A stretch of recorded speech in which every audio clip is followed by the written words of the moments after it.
Welcome back to Silverstone. Now we're in the garages. It's about 20 minutes from the start of race 2 and you can see behind me Chris Randall's team. They're working like beavers trying to get this car back out on track in time for race 2.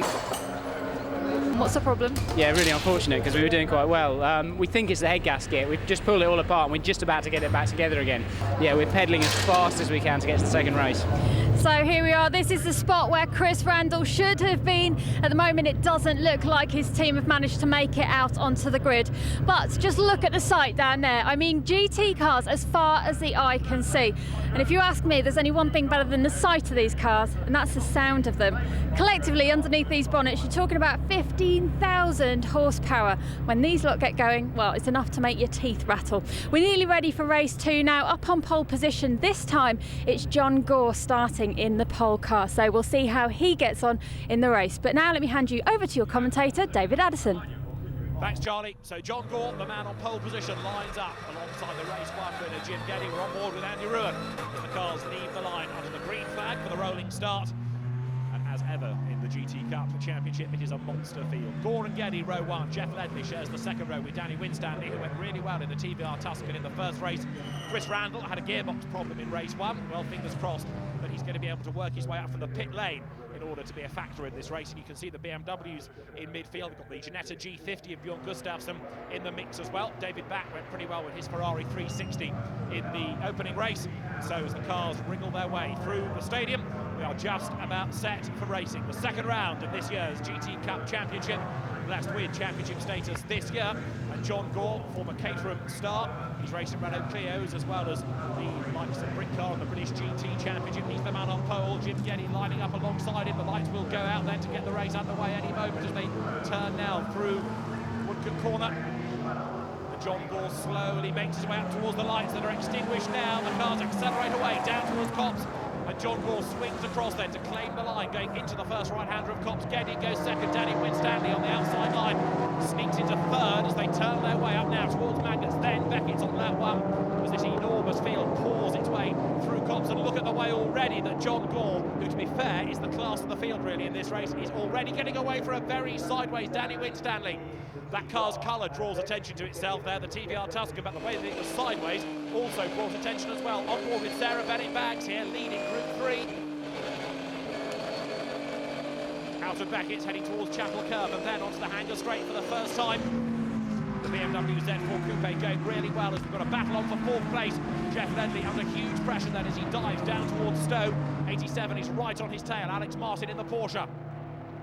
Down through the Vale for the first time. John Gore is getting away. Danny Winstanley in second place in the Kermit Green TVR. And then Jim Geddy was third, but Jeff Ledley dives up the inside, gets ahead of him and just seemed to clip the back of Winstanley's car as well. They've all survived, although Geddy comes off worse. He was hung out to dry there. Forced wide going down towards the end of the Vale, but he fights back on the inside through the first part of Club Corner, goes wide in the second element, gets back onto the circuit. He's still ahead of Ledley, and Alex Martin is still looking for a way by the yellow Porsche. A very gung-ho Ledley tries to go up the inside now, turning through Abbey, but still Jim Geddy in the Apex Tubular's Porsche is able to hang on in there. He's delayed himself by having to defend like this, and so now Winstanley is pulled away in second place as they come down towards Priory. TVR Tuscan being rear wing, sitting proud on the back of the car, turns through Brooklands as Ledley lunges up the inside of Jim Geddy to take third place away, successfully too at Brooklands. Jim Geddy straight away is on his case, fighting back as they go around Luffield, but to no avail. Leon Price in 88 there, the black Ferrari, sitting on the tail of Alex Martin's Porsche now as they make the run up over the line. Raucous TVR goes through, Danny Winstanley chasing after John Gore, Ledley third, Geddy is in 4th place, and then for 5th place is Alex Martin just ahead of Leon Price. They all dive down towards Copse. The next battle trying to resolve itself behind has in the midst of all of that Andy Ruin in number 6 Porsche, but there was a still yellow flag on what I saw there as the cars turned into Copse and might just hamper 1 or 2 drivers' efforts. Up through Beckett goes Jeff Ledley, and now that he's managed to shake off the efforts of Jim Geddy, what can he do about the 2 ahead of him for the race lead? Danny Winstanley is doing a superb job here.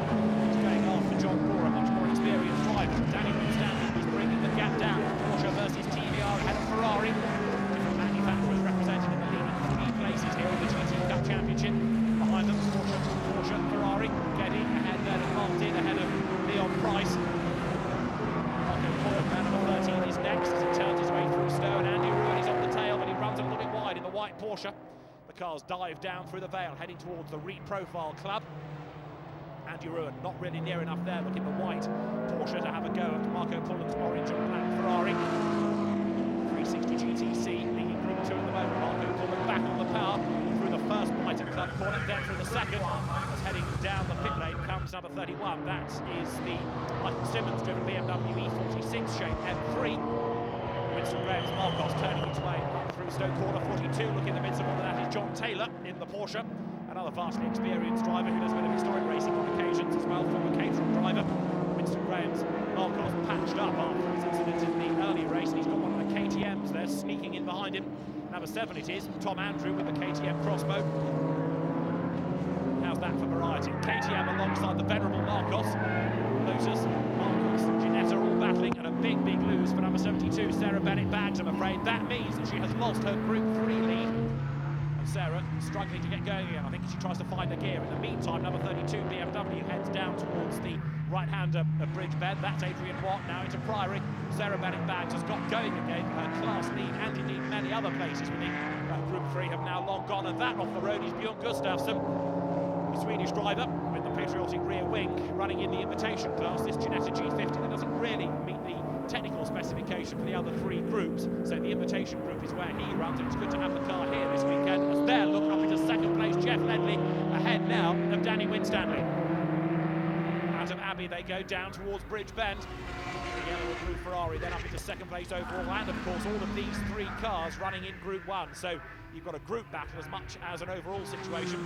But because you've had TVR versus Ferrari for a few laps, that's enabled John Gore now to break away. It looks as though that gap between first and second may now be insurmountable as far as Jeff Ledley's quest is concerned. Danny Winstanley, who's been a real asset to the championship this weekend in 3rd place. Swings the TVR Tuscan out of the right-hander of Luffield now towards Woodcote. Tuscan, of course, you can trace back to his Wildcat Championship that began in 1989, so it's hardly a car in the first flush of youth, but it's being driven very effectively indeed. To be fair to Winstanley, he's not letting the yellow Ferrari get away from him. Comps up now towards Beckett's. Meantime, John Gore, the Scotsman, pulling away from the rest of them.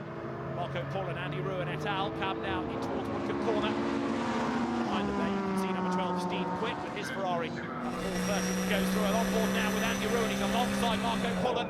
Down towards Cops Corner. The pit straight also looking very different these days. And Ruin goes through, goes ahead of Pullen. Takes the place away. The Group 1 Porsche goes ahead of the Group 2 Ferrari. But it's the overall situation that's spurring Andy Ruin on here, and Marco Pullen now on the defensive as well to make sure that as many people as possible stay behind him.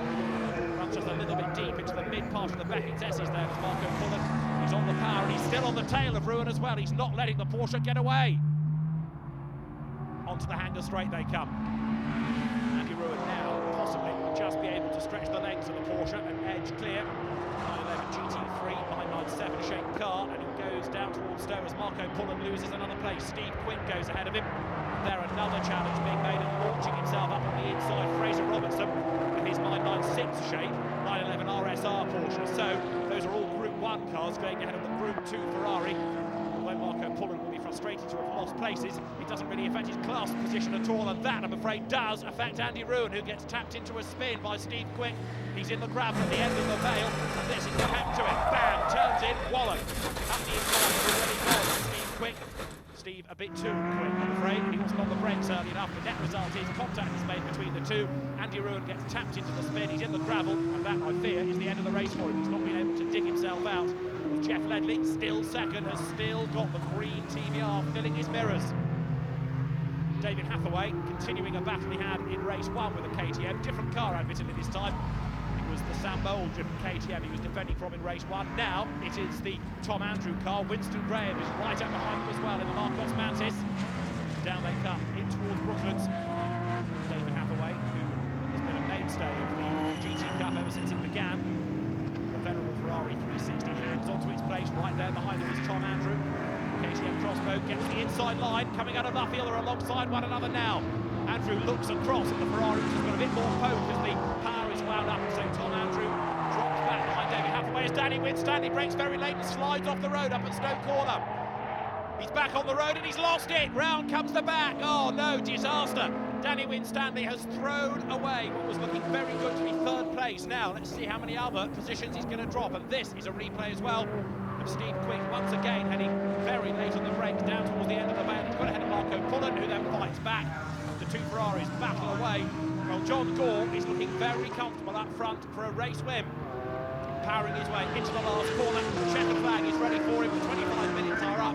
And so victory in round 2 of the GT Cup Championship goes the way of the light flashing John Gore. Second across the line, Jeff Ledley, and Jim Geddy takes third. That spin for Danny Winstanley cost him only one place. It dropped him to 4th ahead of Alex Martin, and then Leon Price in 6th ahead of Pullen, Quick, Gary Eastwood and Don Grice to round out the top 10. In the groups, Gore, Ledley and Geddy, the top 3 in Group 1. Marco Pullen ahead of Keith Webster and Colin Bowl in Group 2. Group 3 honours to Adrian Watt this time ahead of Tom Andrew and David Hathaway.